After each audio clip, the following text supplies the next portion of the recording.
Welcome to our channel descriptive WBCS। আজকে আমরা tropical cyclone নিয়ে ডিসকাস করব ডিটেলসে। তো প্রথম আমরা দেখব যে ট্রপিক্যাল সাইক্লোনসটা কোথায় হয় আর কেন ট্রপিক্যাল সাইক্লোন বলা হয়। তাহলে যদি আমি ট্রপিক্যাল সাইক্লোন কথাটা দেখি তাহলে এখানে আমার যে দুটো ওয়ার্ডস আছে, একটা হচ্ছে ট্রপিক্যাল আর একটা হচ্ছে সাইক্লোন। সো প্রথম আমরা দেখব ট্রপিক্যাল কেন বলা হচ্ছে, কারণ এই সমস্ত সাইক্লোনগুলো নর্থার্ন এবং সাউথার্ন হেমিস্ফিয়ার এই সাধারণত ট্রপিক, দ্যাট ইজ ইকুয়েটর বা নিরক্ষরেখার আশেপাশে হয়ে থাকে। যদি আমি দেখি 0 ডিগ্রিটা হচ্ছে নিরক্ষরেখা, পৃথিবীর মাঝখান দিয়ে গেছে। 23.5 ডিগ্রি নর্থটা হচ্ছে ট্রপিক অফ ক্যান্সার, কর্কটক্রান্তি রেখা, আর সাউথটা হচ্ছে ট্রপিক অফ ক্যাপ্রিকন, মকর ক্রান্তি রেখা। এবার এদের যে মাঝখানের যে ডিস্টেন্সটা, এটাকে আমরা বলে থাকি ট্রপিক। আর এখানে যেহেতু এই সাইক্লোনসগুলো তৈরি হচ্ছে বলে এটাকে বলা হয় ট্রপিক্যাল সাইক্লোনস। তাহলে 23.5 ডিগ্রি নর্থ এবং 23.5 ডিগ্রি সাউথের মাঝখানে যে সমুদ্র আছে সেই ট্রপিক্যাল ওশানে সাইক্লোনসগুলো তৈরি হচ্ছে। এবার সাইক্লোনসগুলোর বিভিন্ন নামে পরিচিত, আলাদা আলাদা জায়গায় সাইক্লোনসের নাম আলাদা হয়। যেমন যদি আমি দেখি আমাদের ইন্ডিয়ান ওশানসে সেটা সাইক্লোনস বা ঘূর্ণবাত নামে পরিচিত। আরাবিয়ান ওশান, এটা হচ্ছে আমাদের আরাবিয়ান ওশান, এটা বে অফ বেঙ্গল, বব, দুটোতেই আমরা সাইক্লোন নামে জেনে থাকি সাইক্লোনসকে। যদি আমি এখানে দেখে থাকি আটলান্টিক ওশান আর ইস্টার্ন প্যাসিফিক ওশান, এটা হচ্ছে ইস্টার্ন প্যাসিফিক ওশান, এখানে হারিকেন নামে পরিচিত। আর যদি আমি দেখি সাউথ চায়না সি আর ওয়েস্টার্ন প্যাসিফিক ওশান, এই পার্টটা হচ্ছে ওয়েস্টার্ন প্যাসিফিক ওশানের, এবং সাউথ চায়না সির এটা টাইফুন নামে পরিচিত। সাধারণত চায়না, তাইওয়ান, জাপান, এখানে এটা টাইফুন নামে পরিচিত। আর অস্ট্রেলিয়ার যে পশ্চিম দিক, পশ্চিম উপকূল অঞ্চল, ওয়েস্টার্ন কোস্ট, সেখানে এটা উইলিস নামে পরিচিত। আর ফিলিপিন্সে এই টাইফুনটাকে ওদের যে লোকাল ভাষায়, সেই লোকাল ভাষায় বলা হয়ে থাকে ব্যাগিউ। এই স্পেলিংটা ভুল আছে, BAGY। তো ফিলিপিন্সে এই টাইফুনটাকে লোকাল ভাষায় বলে থাকে ব্যাগিউ। তাহলে এটা হচ্ছে সাইক্লোনস কোন জায়গায় কী নামে পরিচিত, ফ্যাকচুয়াল প্রশ্নতে জিজ্ঞেস করতে পারে। এরপরে আমরা দেখব যে এই ট্রপিক, অর্থাৎ এই 0 ডিগ্রি থেকে শুরু করে 27 ডিগ্রি দক্ষিণ এবং উত্তর, এর মধ্যেই কেন আমাদের সাইক্লোনসগুলো তৈরি হচ্ছে, কি কি ফ্যাক্টর রয়েছে যার জন্য, যেগুলো সাইক্লোনস তৈরি করার জন্য দায়ী। তো এখানে প্রথম জিনিসটা হচ্ছে সোলার রেডিয়েশন। আমি যদি দেখি যে এটা আমাদের পৃথিবীর মাঝখান দিয়ে নিরক্ষরেখা গেছে 0 ডিগ্রি, আর এই যে সূর্য রশ্মি যখন পড়ছে তখন সারা বছরই বা বছরের বেশিরভাগ সময়টাই এই নিরক্ষরেখার উপর লম্বভাবে কিরণ দেয়। তাই নিরক্ষরেখার আশেপাশে ট্রপিক্যাল অঞ্চলে সাধারণত যে তাপমাত্রা রয়েছে সমুদ্রের তুলনামূলকভাবে অনেক বেশি থাকে। এবার যেহেতু আমরা দেখছি সূর্য লম্বভাবে কিরণ দিলে যেটা হয়, এই যে ডাইরেক্ট সানরে, আর একটা হচ্ছে এটা হচ্ছে স্ল্যান্টিং, অর্থাৎ বক্রভাবে। যখন সরাসরি লম্বভাবে ডাইরেক্ট সানরে পড়ে তখন যেহেতু খুব কম জায়গার মধ্যে সূর্যরশ্মিটা পড়ছে, তাই এটার যে প্রভাব, ইন্টেন্সিটি, সেটা খুব বেশি হয়ে থাকে, তাই গরম বেশি হয়।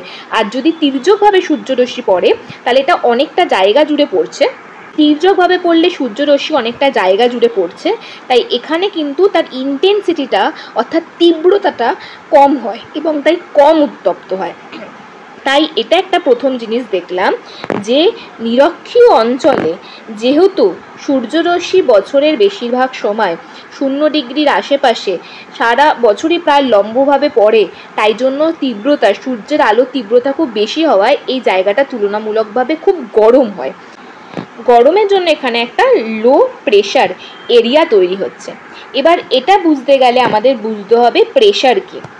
এবার গরমের জন্য আমাদের লো প্রেশার এরিয়া তৈরি হচ্ছে, আর এই যে প্রেশারটা, এই লো প্রেশারের জন্যই কিন্তু সাইক্লোনটা তৈরি হচ্ছে। তাহলে ট্রপিক্যাল অঞ্চলে সাইক্লোন তৈরি হওয়ার যে কারণগুলো রয়েছে তার প্রধান কারণ হচ্ছে যে এখানে সূর্যরশ্মির তীব্রতা খুব বেশি হওয়ায় এখানে তাপমাত্রা খুব বেশি বলে এখানে লো প্রেশার তৈরি হচ্ছে। এবার আমাদের একটা জিনিস বুঝতে হবে, প্রেশার কি। একক ক্ষেত্রফলে প্রযুক্ত বলকে প্রেশার বা চাপ বলা হয়, একক ক্ষেত্রফলে প্রযুক্ত বলকে চাপ বলা হয়। এবার এখানে এয়ার প্রেশার মানে কার চাপ, বাতাসের চাপ। তাহলে বাতাস যত বেশি থাকবে সেখানে চাপ বেশি হবে এবং এটাকে আমরা হাই প্রেশার বলছি। হাই প্রেশার, বাতাস বেশি তো চাপ বেশি। আর বাতাস যদি কম হয় বা বায়ু যদি কম থাকে, বাতাস নয় পার্টিকুলারলি বায়ু যদি কম থাকে, তাহলে সেখানে বায়ুর অণুগুলোর কম থাকার জন্য সেখানকার প্রেশারও কম হবে আর লো প্রেশার তৈরি হবে। এবার প্রশ্ন হচ্ছে বায়ু কোথায় কম? যেখানে তাপমাত্রা খুব বেশি। যদি এটা আমি ধরে নিই সমুদ্র, এখানে সূর্যরশ্মি পড়ছে খুব তীব্রতার সাথে, তাপমাত্রা খুব বেশি, তাহলে এখানে কি হবে, বাতাস গরমের জন্য হালকা হয়ে ওপর দিকে উঠে যাবে জলীয় বাষ্পর মাধ্যমে সমুদ্রের জলটা। তো এখানে যেহেতু বাতাস ওপর দিকে উঠে যাচ্ছে, বায়ু উপর দিকে উঠে যাচ্ছে, এখানে যেহেতু বায়ু উপর দিকে উঠে যাচ্ছে, তাই বায়ু কম থাকার জন্য এখানে একটা লো প্রেশার তৈরি হচ্ছে। আর যখনই লো প্রেশার তৈরি হয়, লো প্রেশার সাধারণত তৈরি হয় যে জায়গা তাপমাত্রা বেশি, মানে হট, গরম হতে হবে। আর হাই প্রেশার যদি আমি দেখি যে হাই প্রেশার কোন জায়গায় তৈরি হয়, হাই প্রেশার কিন্তু সেই সমস্ত জায়গায় তৈরি হয় যেখানে বায়ুর তাপমাত্রা কম, সাধারণত ঠান্ডা জায়গায় বায়ু রয়েছে, পৃথিবীর কাছাকাছি বায়ুর চাপ বেশি। আর যখনই এমন একটা সিচুয়েশন তৈরি হয় যে এক জায়গায় হাই প্রেশার আর এক জায়গায় লো প্রেশার, তখন কি হয়, বায়ু প্রবাহ শুরু হয়। কোথা থেকে, কোন দিক থেকে? বায়ু প্রবাহ, তখনই বায়ু প্রবাহ শুরু হয় হাই প্রেশার থেকে লো প্রেশার, অর্থাৎ উচ্চচাপ অঞ্চল থেকে নিম্নচাপ অঞ্চলের দিকে। এটা হচ্ছে প্রেশার গ্রেডিয়েন্ট বলা হয়, প্রেশার গ্রেডিয়েন্ট ফোর্স। আর প্রেশার গ্রেডিয়েন্টের জন্যই কিন্তু উইন্ড মুভমেন্ট অর্থাৎ বাতাসের যে গতি সেটা শুরু হয়। উইন্ড মুভমেন্ট, বায়ু প্রবাহ বা বাতাস তখনই তৈরি হয় যদি কোনো একটা আশেপাশের জায়গায় নিম্নচাপ বা লো প্রেশার তৈরি হয়, আর সেটাকে ব্যালেন্স করার জন্য উচ্চচাপ অঞ্চল থেকে বায়ু নিম্নচাপ অঞ্চলের দিকে আসে। আমরা যদি নেচারের ল বা নিয়ম দেখি, নেচার সবসময় ব্যালেন্স করতে চায়। তাই যখনই এরকম একটা ভ্যাকেন্সি, যখন এরকম একটা ডিসব্যালেন্স তৈরি হয়, এক জায়গায় চাপ বেশি, ঠান্ডা বায়ু রয়েছে বলে, এক জায়গায় চাপ কম, তাপমাত্রা বেশি, বায়ু কম, তখন এটাকে ব্যালেন্স করার জন্য উচ্চচাপ অঞ্চল থেকে নিম্নচাপ অঞ্চলের দিকে বায়ু প্রবাহ শুরু হয়। তাহলে এখান থেকে আমি বুঝতে পারলাম যে এই আমাদের উইন্ড মুভমেন্ট যেটা রয়েছে, যেটাকে আমরা উইন্ড মুভমেন্ট বলছি, মানে বায়ু প্রবাহ, এটা শুরুই হচ্ছে কেন? কারণ অ্যাটমসফিয়ারে প্রেশার ডিফারেন্স তৈরি হচ্ছে, অর্থাৎ বাতাসের চাপের মধ্যে পার্থক্য তৈরি হচ্ছে, উচ্চচাপ এবং নিম্নচাপ। এটা কখন তৈরি হচ্ছে? যখন একটা নিম্নচাপ অঞ্চল তৈরি হচ্ছে। আবার নিম্নচাপ অঞ্চল কখন তৈরি হচ্ছে? যখন তাপমাত্রা খুব বেশি, জল বাষ্প হয়ে যাচ্ছে। এই যে নিম্নচাপ অঞ্চল যখন তৈরি হচ্ছে, তখন যে প্রেশার গ্রেডিয়েন্ট তৈরি হচ্ছে, এর ফলে উইন্ডস হাই প্রেশার রিজিয়ন থেকে লো প্রেশার রিজিয়নে মুভ করতে শুরু করছে।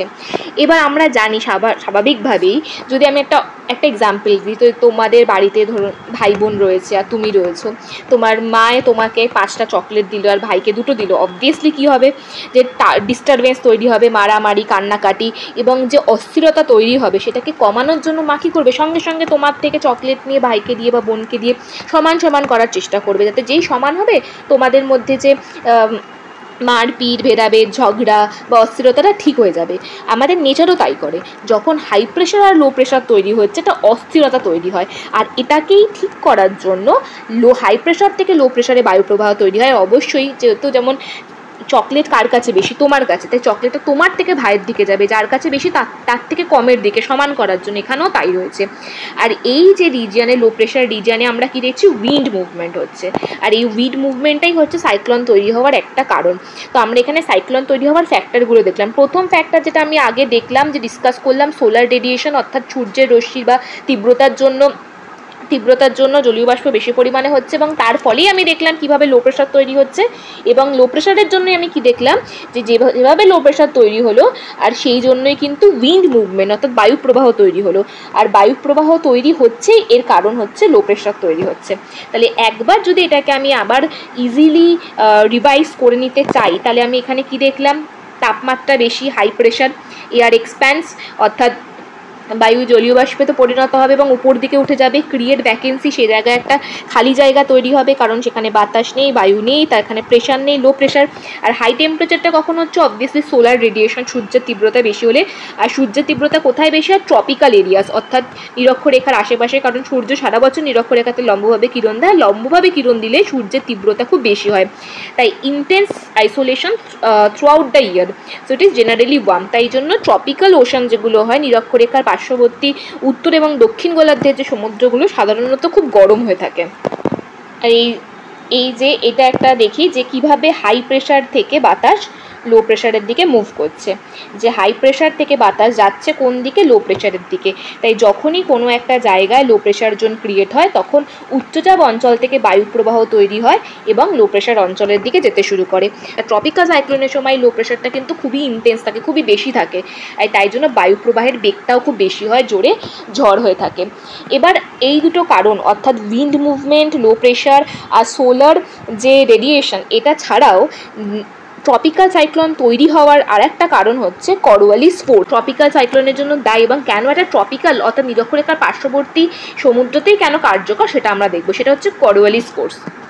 এতক্ষণ যে আমরা রিজনগুলো দেখলাম যে নিরক্ষীয় অঞ্চলে কেন সাইক্লোন তৈরি হচ্ছে, সোজা কথা সেখানে বাতাস বায়ু নেই, ভ্যাকেন্সি একটা ক্রিয়েট হচ্ছে, ভ্যাকিউম ক্রিয়েট হচ্ছে, লো প্রেশার ক্রিয়েট হচ্ছে। তার মানে আমরা জানি যে লো প্রেশার তৈরি হওয়া এটা কার সঙ্গে যুক্ত, বাতাস না থাকার সাথে, বায়ু না থাকার সাথে। এখানেও তাই হয় যে পৃথিবীর এই যে নিরক্ষীয় অঞ্চল রয়েছে সেখানে কি হয়, পৃথিবীর যে আবর্তন গতি তার জন্য বাতাসের যে বিক্ষেপ বেশি হয়। কেন হয়, আমরা জানি যে পৃথিবী যখন ঘোরে,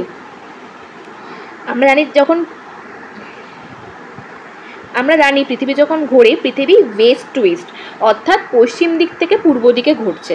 আর পৃথিবীর আকৃতি কি অনেকটা কমলা লেবুর মতো, যেটাকে জিওড শেপ বলি, অর্থাৎ পৃথিবীর যে ওপরটা মেরু অঞ্চল দুটো সে দুটো অনেকটা চ্যাপ্টা এবং নিরক্ষীয় অঞ্চলটা স্ফীত। তাই নিরক্ষীয় অঞ্চলে কি হচ্ছে, পৃথিবীর বেগ বেশি, আর এর ফলে পৃথিবীর বেগের বেশি ফলে পৃথিবীর যে আবর্তন গতি বা এখানে ঘূর্ণন গতি বেগের জন্য এখানে কি হচ্ছে, বেশি পরিমাণে বাতাস ছিটকে পৃথিবী থেকে বেরিয়ে যাচ্ছে। তাহলে নিরক্ষীয় অঞ্চলে যে বাতাস ছিটকে বেরিয়ে যাচ্ছে এখানে বেশি হচ্ছে। আর এই পৃথিবীর ঘোরার জন্য যে তৈরি হচ্ছে যে ফোর্স বা বলটাকে, সেটাকে আমরা যে কোরিওলিস ফোর্স বলে থাকি, অর্থাৎ পৃথিবীর ঘূর্ণনের জন্য তৈরি হচ্ছে। আর যেহেতু ইকুয়েটর অর্থাৎ নিরক্ষীয় অঞ্চলে এর বেগটা বেশি, তাই এখানে বাতাস বা বায়ুর বিক্ষেপণও বেশি, অর্থাৎ বাতাস বেশি পরিমাণে সেই জায়গা থেকে সরে যাচ্ছে এবং একটা লো প্রেশার জোন ক্রিয়েট হচ্ছে। এবার এখানে আর একটা জিনিস হচ্ছে কোরিওলিস, এটা ফলে যে পৃথিবীর ঘূর্ণনের জন্য বাতাসের কী হয়, বিক্ষেপণ হয়, এবং এটা উত্তর গোলার্ধে যদি দেখি সেটা হচ্ছে আমাদের ডান দিকে হয় আর দক্ষিণ গোলার্ধে বাঁ দিকে। এই যদি ছবিটা আমরা দেখি স্বাভাবিকভাবে এটা দেখলে মনে হচ্ছে যে কোথায় উত্তর গোলার্ধে, এটা রাইট লেখা কিন্তু দেখে তো মনে হচ্ছে এটা লেফটে গেছে, আর এটা হচ্ছে উত্তর গোলার্ধ। আমরা জানি উপরটা হচ্ছে নর্থ আর নিচটা হচ্ছে সাউথ, আর এখানে দেখে মনে হচ্ছে এটা তো তাহলে লেফটে গেছে, কিন্তু এটা এক্স্যাক্টলি গেছে, এখানে দেখে মনে হচ্ছে যে এটা লেফটে গেছে আর ওপরেরটাও লেফটে মনে হচ্ছে। আসলে বায়ু যে প্রবাহ হচ্ছে এটা আমরা দেখি যে বায়ুর গতিবেগটা কোন দিকে, সেদিক থেকে বায়ুর মুখটা অভিমুখটা কোন দিকে। তাই আমরা যদি এইভাবে দেখি তাহলে এটা আমাদের নর্থ পোল, উত্তর মেরু, এখান থেকে যখন বাতাস যাচ্ছে কর্নওয়ালিস ফোর্সের জন্য বাতাস সোজা না গিয়ে উত্তর গোলার্ধে কোন দিকে বেঁকে যাচ্ছে, উত্তর গোলার্ধে আমার ডান দিকে বেঁকে যাচ্ছে, এই দিকে ডান দিকে। আর সেমভাবে এবার আমি যদি দেখি যে কর্নওয়ালিস ফোর্সের জন্যই বাতাস দক্ষিণ গোলার্ধে, দক্ষিণ মেরু সাউথ পোল, এখান থেকে সোজা না গিয়ে কোন দিকে বেঁকে যাচ্ছে, বাঁ দিকে। তো এখানে কি হচ্ছে, বাতাসের বিক্ষেপণ ঘটছে, বাতাস এখানে বিক্ষেপণ ঘটলে বাতাস বা বায়ুর পরিমাণ কম হচ্ছে এবং একটা লো প্রেশার জোন ক্রিয়েট হচ্ছে। এবার আমরা দেখবো যে ট্রপিক্যাল সাইক্লোনস তৈরি হওয়ার জন্য যে ফেভারেবল কন্ডিশনস দরকার, যে অবস্থা দরকার, বা ট্রপিক্যাল সাইক্লোন অলরেডি তৈরি হয়ে গেছে ওটা আরও বেশি শক্তিশালী হচ্ছে, একটা ট্রপিক্যাল স্টর্মস বা ভয়ঙ্কর একটা ঘূর্ণবাদ তৈরি হওয়ার জন্য, যেমন আমফান আমরা দেখেছি, আইলা, তার জন্য কী কী কন্ডিশন দরকার হয়।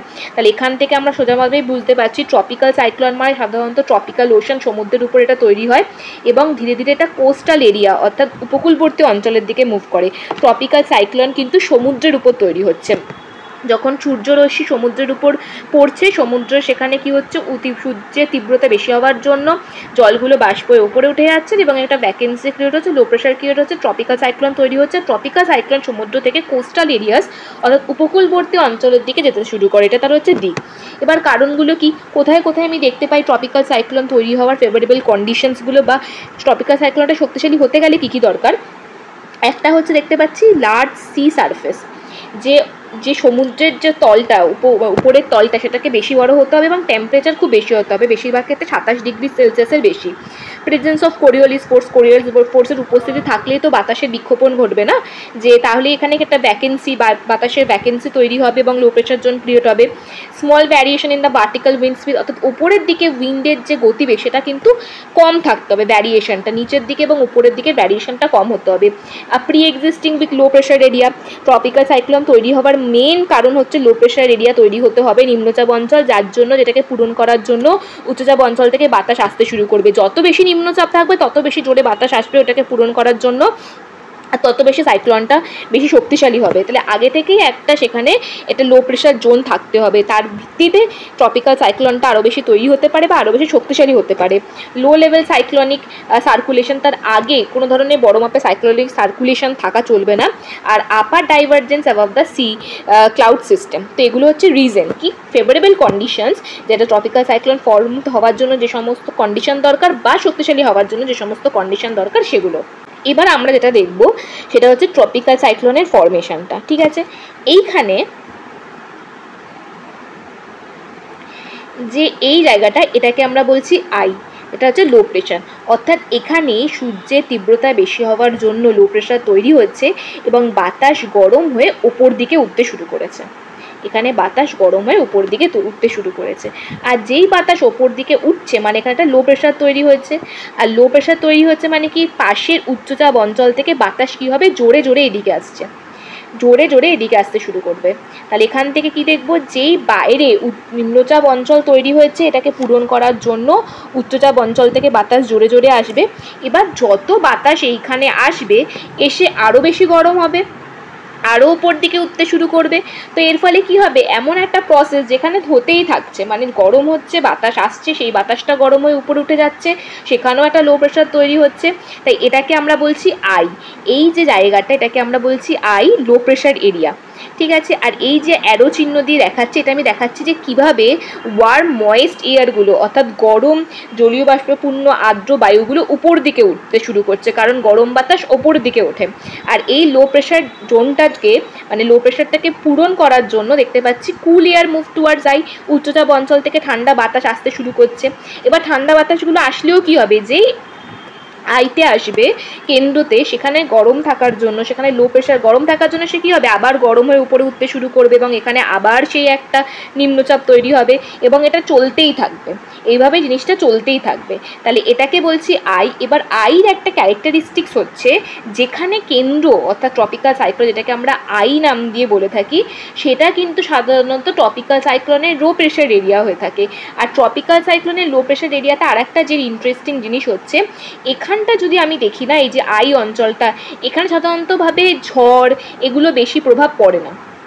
এবার এই যে পাশের যে অঞ্চলটা দেখতে পাচ্ছি এটাকে আমরা বলছি আই ওয়াল, এটাকে আমরা বলছি আই ওয়াল, অর্থাৎ আই নিম্নচাপ অঞ্চলের আশেপাশে যে জায়গাটা যেখানে সার্কুলেশনটা হচ্ছে, আর এটাই হচ্ছে আই ওয়ালটাই হচ্ছে যেটা ট্রপিক্যাল সাইক্লোনকে এক্সটেন্ড করছে 1500 থেকে 1800 মিটার পর্যন্ত। আর ট্রোপোস্ফিয়ার আপ টু ট্রোপোস্ফিয়ার পর্যন্তের উচ্চতা হয়ে থাকে। আর স্ট্রং স্পাইরালিং উইন্ড ওপর দিকে উঠতে শুরু করছে। আর এখানে কি দেখতে পাই আমি, এই যে জায়গাটা এখানে যে বাতাসের গতিবেগ অর্থাৎ আই ওয়াল, যেখানে গরম বাতাস ওপর দিকে উঠছে, এখানে বাতাসের গতিবেগ 250 কিলোমিটার পার ঘন্টা হতে থাকে, আর এখানেই বৃষ্টিপাত হয়ে থাকে।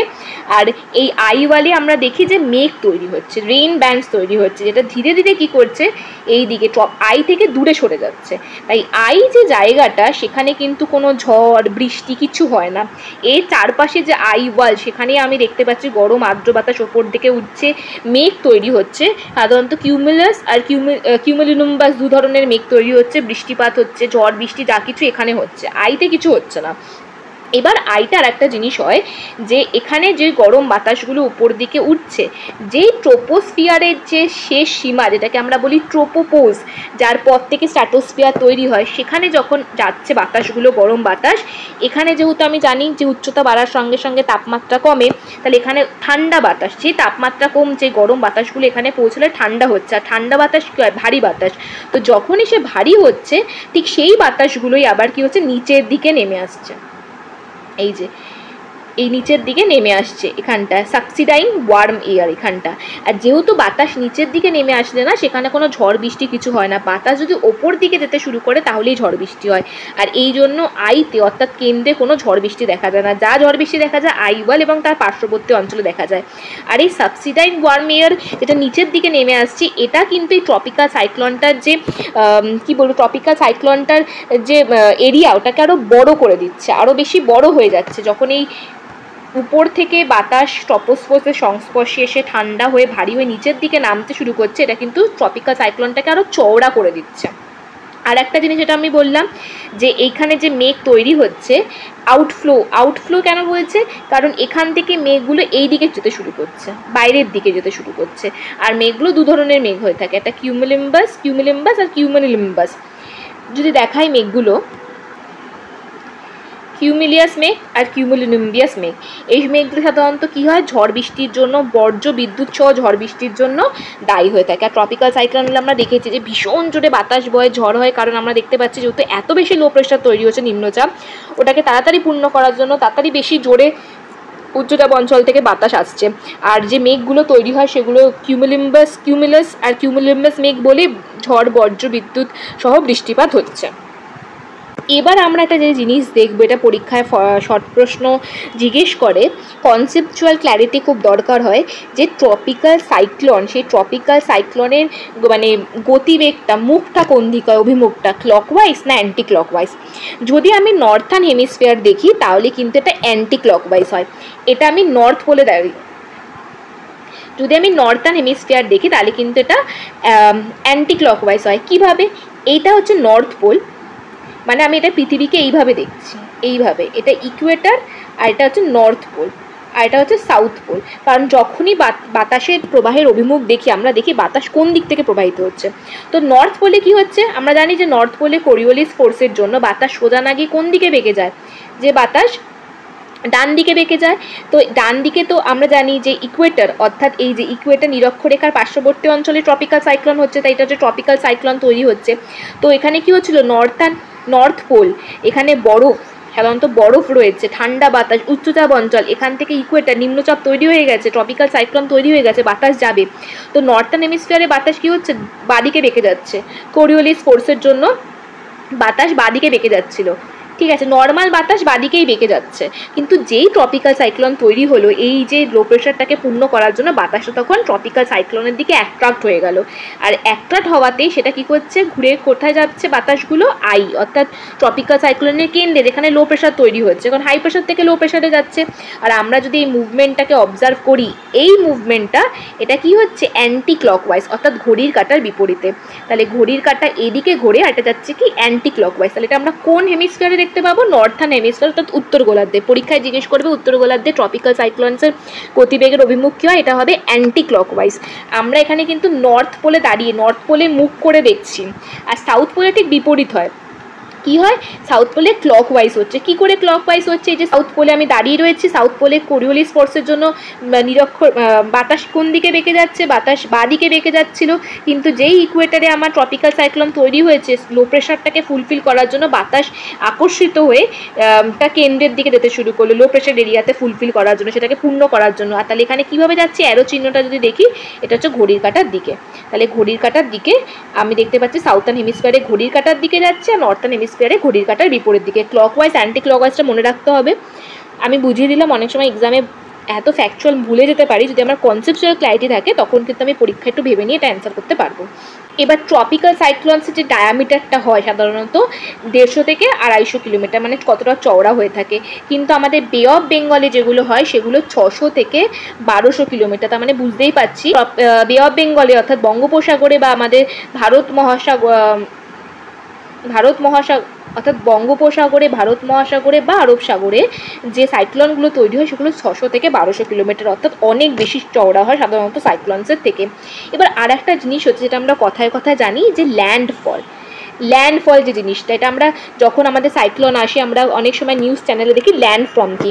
যদি আমি দেখি সাইক্লোন কোন দিক থেকে কোন দিকে যেতে শুরু করে, সাইক্লোন যেতে শুরু করে হচ্ছে সমুদ্র থেকে স্থলভাগের দিকে, কারণ ট্রপিক্যাল সাইক্লোন তৈরি হচ্ছে সমুদ্রের উপর, তাহলে সমুদ্র থেকে উপকূল অঞ্চল কোস্টাল স্থলভাগে থেকে যেতে শুরু করে, যখন এই সাইক্লোন স্থলভাগে পৌঁছে যায় তখন তার যে ময়েশ্চার সাপ্লাইটা ওটা কিন্তু কাট অফ হয়ে যায়। কারণ যতক্ষণ আমি যদি দেখি যতক্ষণও জলের উপর রয়েছে, সমুদ্রের উপর রয়েছে, ততক্ষণ সমুদ্রের জল বাষ্প হচ্ছে, যত বেশি বাষ্প হচ্ছে তত বেশি লো প্রেশার তৈরি হচ্ছে, আর যত বেশি ময়েশ্চার অর্থাৎ জলীয় বাষ্প রয়েছে, আর্দ্র বায়ু রয়েছে, তত বেশি বায়ুগুলো উপরে যাবে, ঠান্ডা হয়ে মেঘ হবে এবং বৃষ্টি ঝড় বৃষ্টিও এই সমস্ত হবে। কিন্তু যেই স্থলভাগে ঢুকে যায়, স্থলভাগে যেহেতু জল নেই, আর্দ্রতা নেই, সেই ময়েশ্চার সাপ্লাইটা যেহেতু বন্ধ হয়ে যায়, তখন কী হয়, সাইক্লোনটা দুর্বল হয়ে পড়ে, আর এটা হচ্ছে তার যে ক্ষমতাটা এটা ধীরে ধীরে কমে যায়। এবার এই জন্যই আমরা বলি যে যখনই সাইক্লোন স্থলভাগে পৌঁছে যায় এটাকে আমরা বলছি ল্যান্ডফল হচ্ছে সাইক্লোনসের। এখানে আমি একটা দেখেছিলাম, এটা হচ্ছে যে কিছু কিছু সাইক্লোন স্থলভাগে পৌঁছে যাওয়ার পরেও তার শক্তিটা হারায় না। পার্টিকুলারলি কখন, যদি সেই সাইক্লোনগুলো এক্সট্রা টপিক্যাল যে সাইক্লোনগুলো হয়, অ্যান্টি সাইক্লোন যেগুলো আমরা পরে দেখবো, ওয়েস্টার্ন ডিস্টারবেন্সেস, অর্থাৎ যে সাইক্লোনগুলো স্থলভাগে তৈরি হয় তার সঙ্গে সম্ভব মিশে যায়, তাহলে সেক্ষেত্রে হয় না। যেমন আমরা দেখেছিলাম টুকাটে যখন আমাদের, এটা তাও 1 বছর 2 বছর আগের হয়তো, টুকাটে যে এসেছিল একটা ঘূর্ণিঝড় আরাবিয়ান ওশান অর্থাৎ আরব সাগরে, তার ক্ষেত্রে এটা দেখা যায়। আমি একটু এটা বোঝাচ্ছি কীভাবে হয়। টুকাটে সাইক্লোনটা হচ্ছে অ্যারাবিয়ান ওশান, আর এটা বে অফ বেঙ্গল। তো এটা অ্যারাবিয়ান ওশানে তৈরি হয়েছিল।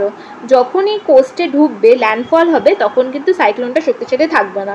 কিন্তু টুকাটে যখন হয়েছিল তখন আমাদের ওয়েস্টার্ন ডিস্টারবেন্স চলছে, পশ্চিমী ঝঞ্ঝা যেটাকে বলা হয়, যেটা হচ্ছে মেডিটেরিয়ান ওশান বা ভূমধ্য সাগরের জন্য তৈরি হয়, আর ভারতের পশ্চিম দিকে কার্যকর হয়ে থাকে। এখানের জন্য বৃষ্টিপাত তুষারপাত হয়।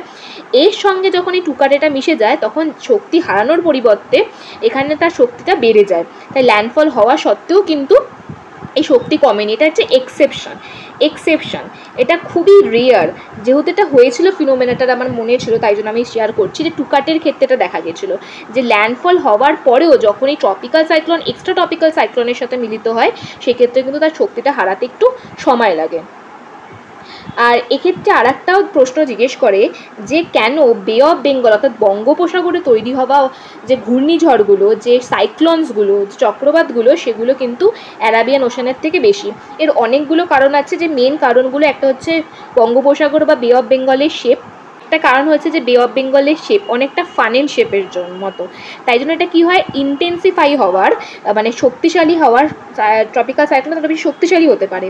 তারপর এই যে আমাদের বঙ্গোপসাগরের যে সমুদ্রের যে উষ্ণতা বা তাপমাত্রাটা অ্যারাবিয়ান সাগরের তুলনায় অনেক বেশি হয়ে থাকে। আর একটা জিনিস হচ্ছে, আমি যদি দেখে থাকি ব্রহ্মপুত্র, গঙ্গা, বিভিন্ন নদী, মহানদী, এখানে যে সমস্ত পূর্ববাহিনী নদী রয়েছে, গোদাবরী, কৃষ্ণা, কাবেরী, প্রচুর পরিমাণে গরম জল নিয়ে এসে বঙ্গোপসাগরে ফেলছে। তো তুলনামূলকভাবে যেহেতু তাপমাত্রাটা খুব বেশি হয়ে থাকে আরাবিয়ান ওশান বা আরব সাগরের তুলনায়, তাই এখানে কিন্তু সাইক্লোনগুলো বেশি শক্তিশালী হয় এবং সাইক্লোন বেশিও হয়ে থাকে। আর যদি সাইক্লোন 20 ডিগ্রি ল্যাটিটিউড ক্রস করে নেয়, আর যদি cyclone 20 degree north Latitude cross করে, সাধারণত রিকার্ভ হওয়ার জন্য আরও বেশি ডিস্ট্রাকটিভ বা ভয়ঙ্কর হয়ে থাকে।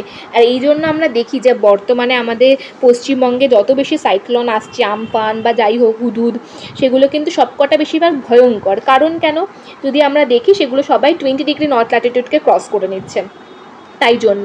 আর একটা জিনিস হচ্ছে টাইম অফ ট্রপিক্যাল সাইক্লোন, যে ট্রপিক্যাল সাইক্লোনটা হচ্ছে কখন। তো ট্রপিক্যাল সাইক্লোন যেটা হয়ে থাকে সেটা হয়ে থাকে বাই অ্যানুয়াল, অর্থাৎ বছরে দুবার।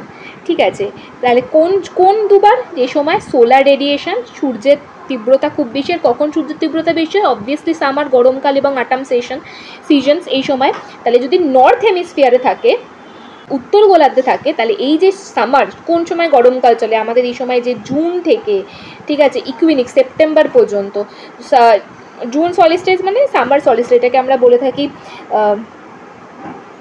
কর্কট সংক্রান্তি থেকে এটা হচ্ছে জলবিষুব পর্যন্ত। এই সময়টা যেহেতু আমাদের এখানে প্রায় গরমকাল চলছে উত্তর গোলার্ধে, যেমন হচ্ছে এই জুলাই টু অক্টোবর, এখানে একটা আমরা ট্রপিক্যাল সাইক্লোন দেখতে পাচ্ছি হয়। আর একটা কখন হয়, এটা হচ্ছে যে সাউথার্ন হেমিস্ফিয়ার অর্থাৎ দক্ষিণ গোলার্ধে হচ্ছে, যখন সেখানে গরমকাল চলছে। সেখানে গরমকাল কোথায় চলে? ডিসেম্বর থেকে শুরু করে মার্চ পর্যন্ত, অর্থাৎ মকর সংক্রান্তি থেকে মহাবিষুব পর্যন্ত, কারণ সেই সময় সূর্য দক্ষিণ গোলার্ধে থাকে। আমরা জানি যে সূর্যের উত্তরায়ণ আর দক্ষিণায়ন হয়, দক্ষিণ গোলার্ধে কখন থাকে? সূর্যরশ্মি সরাসরি মকরক্রান্তি রেখার উপর লম্বভাবে পড়ে এবং সেখানে গরমকাল চলে হচ্ছে ডিসেম্বর থেকে মার্চ। তাহলে ডিসেম্বর থেকে মার্চ হচ্ছে দক্ষিণ গোলার্ধে সব থেকে বেশি পরিমাণে ট্রপিক্যাল সাইক্লোন হচ্ছে। তাই জন্য ট্রপিক্যাল সাইক্লোন হচ্ছে দুবার হয়ে থাকে। উত্তর গোলার্ধে হয়ে থাকে গরমকালের সময়, যখন উত্তর গোলার্ধে গরমকাল জুলাই টু অক্টোবরের এই একটা ফেজে, আর দক্ষিণ গোলার্ধে হয়ে থাকে যখন সেখানে গরমকাল ডিসেম্বর টু মার্চের একটা ফেজে। আর আমরা যদি দেখে থাকি যে বর্তমানে ট্রপিক্যাল সাইক্লোনের সংখ্যা এত বাড়ছে, আগে এরকম ছিল না। আইলা একবার এসছে, তারপরে ছিল না, কিন্তু বর্তমানে প্রত্যেক বছর একটা দুটো করে ট্রপিক্যাল সাইক্লোন হচ্ছে, ঘূর্ণিঝড় হচ্ছে, এবং সেগুলোর তীব্রতা খুবই বেশি। কারণ হচ্ছে যেহেতু গ্লোবাল ওয়ার্মিং জন্য পৃথিবীর উষ্ণতা বাড়ছে, স্বাভাবিকভাবে সমুদ্রের উষ্ণতা বাড়ছে, আর সমুদ্রের উষ্ণতা যত বাড়বে তত বেশি লো প্রেশার ক্রিয়েট হবে, তত বেশি ঘূর্ণিঝড়গুলো তৈরি হবে।